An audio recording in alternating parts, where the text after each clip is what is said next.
Hello everyone! Magandang umaga, magandang hali, magandang gabi.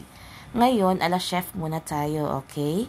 So, magluluto tayo ng pansit canton na sinasabi nilang pasta na pansit canton, okay?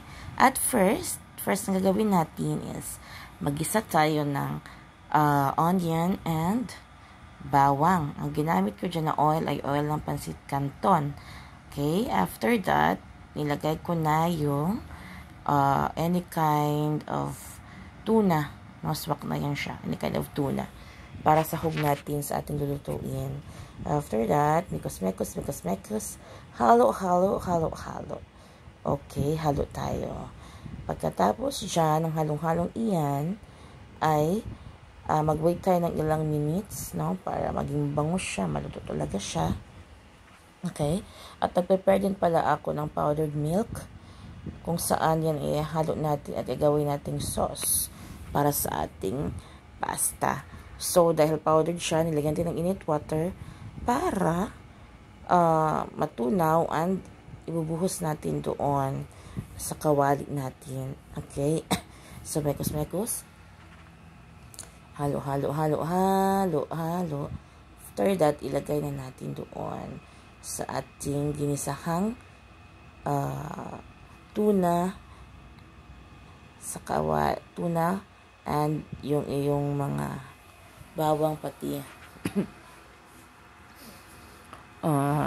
sibol. Sige. So, after that, ibuhos natin. Ayan. So, ibuhos na natin yan. So, dapat yan is hintayin natin siya kumulo, and na-remember ko nga dyan, para ang dami kong nalagay na water. No? Kaya ang ginawa ko, dinagdagan ko ng isang powdered milk. So, 2 powdered milk na yan, para malasa talaga siya at masarap. Manuot talaga siya sa ating pansit canton. At after that, yun na, nilaga ko na yan siya kanina. Dapat half cook lang yan eh. Okay, dapat half cook lang yan siya.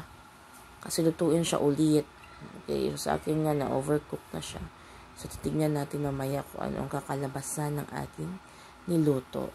Okay, so kung sa mga nagtitipid dyan, hindi kailangan gumastos ng malaki, you can cook this, Lord. You can cook this sa inyong mga bahay. Merienda ng mga bata. Pero wag lang araw-arawin, okay? Kaya hindi naman siya healthy araw-araw natin. So, kung gusto nyo lang magluto ng pasta, okay? And ang ating ilagay natin yung mga ingredients ng pansit canton. Charan! Yan na siya. O, diba? Pag ma-dry siya, masarap na siya. O, diba? Pasta.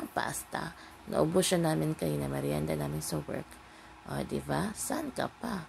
Murang-mura. Nakapasta ka na. Diba? God bless you. That's all.